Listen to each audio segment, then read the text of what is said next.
Hello everyone. So in this video we'll talk about chemical bonding from very basic. Chemical bonding is about the rules or the concepts of combination of atoms to form molecules. So whenever the atoms combine, there must be a attractive force between them. The attractive force is always amongst the fundamental particles of nature, and the different type of bonding we study are covalent bonding, ionic bonding, coordinate, and metallic bonding. In all of these, the basic will always remain the attractive forces between opposite charges. This will remain the basic. And in detail, if we want to talk about, we can start with covalent bonding.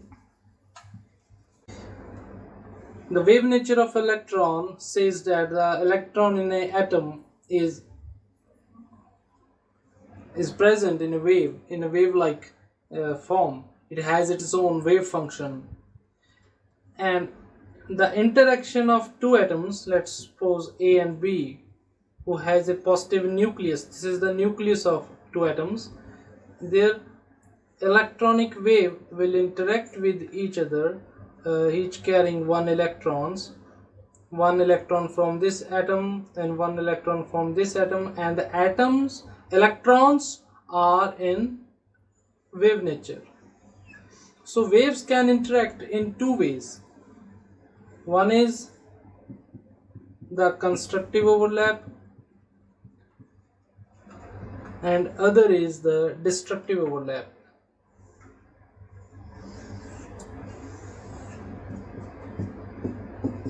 This way. So in these two, what will happen here? The waves, it is the central part, the nuclei part. So it has these two constructive overlap. The waves will rearrange to form a new wave with a high amplitude here, and in here the waves will just cancel each with no electron density in this state. And what will be the consequences of this combination? That the electron density, this is important, the electron density will increase in this region, the region in between the two nuclei, and here the electron density will be nil in the region between these two nuclei. What are the consequences of this? Is that there will be lots of electron density and of two electrons.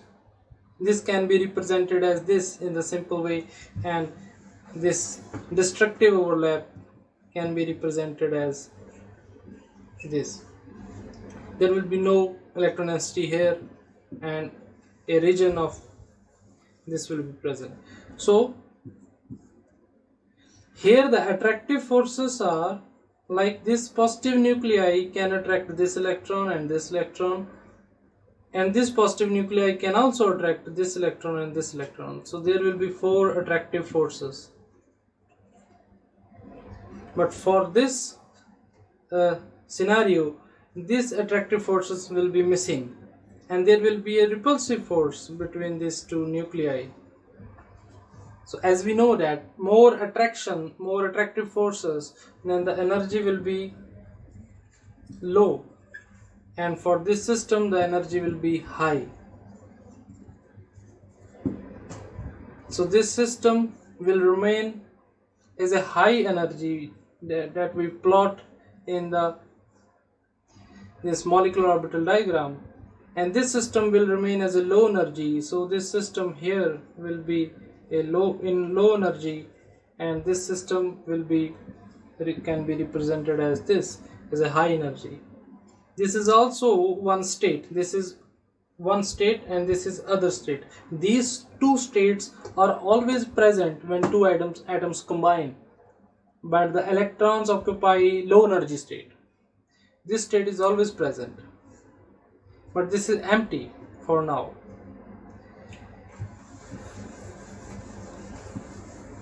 And now we know that the electrons are, this is called bonding and this is called anti-bonding. Why?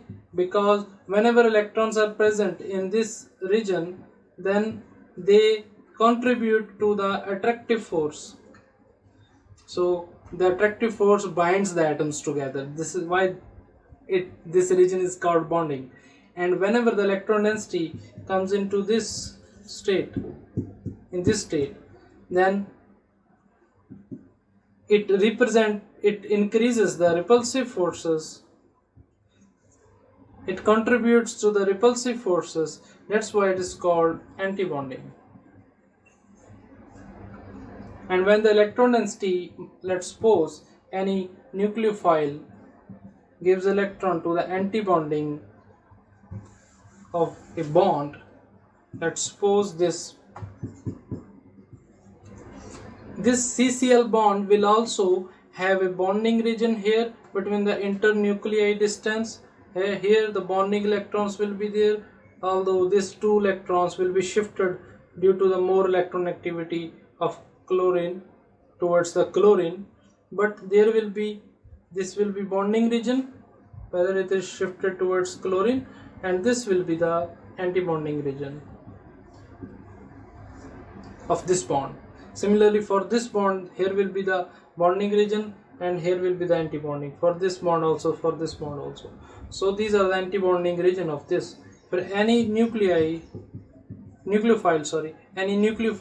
when provides 2 electron density in this anti-bonding region. Why this low? Because the bonding density is shifted towards this side. This anti-bonding lobe is more electron deficient.